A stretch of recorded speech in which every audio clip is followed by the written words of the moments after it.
The White Lotus Season 3, Episode 5. Will you root for Rick? As we look a little more towards The White Lotus Season 3, Episode 5 on HBO this weekend, how are you meant to feel? Is there a chance that you could actually be rooting for Rick? To date, a lot of our affection for Walton Goggins' character has been born out of the actor's history of memorable on-screen roles. This is someone who has often played people who are incredibly likable and charming, but Rick is cold and intentionally closed off. Yet we learned some more about him in Episode 4, largely in the form of him wanting to get what he believes to be justice for his late father. If everything about to change? Well, speaking to Forbes, Goggins went more into playing a character who is not likable at first in the traditional sense.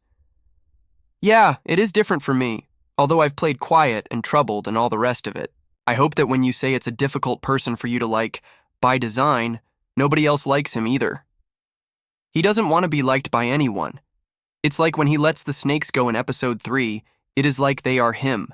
He is freeing himself by freeing them because he is vilified. People like him are vilified by the general population, and they make no room for him, right?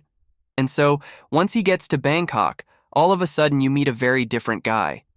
Hopefully, when you find out the motivations of why he's there, hopefully your dislike of him turns into, if not liking, understanding, and then empathy, and then hopefully rooting for him, and then falling deeply in love with him. I hope that's where your heart ultimately nets out.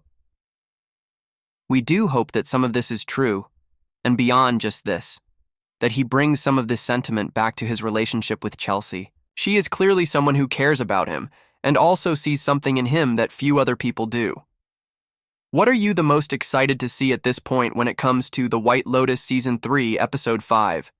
Is there any one thing in particular you are hoping to see? Share right now in the attached comments.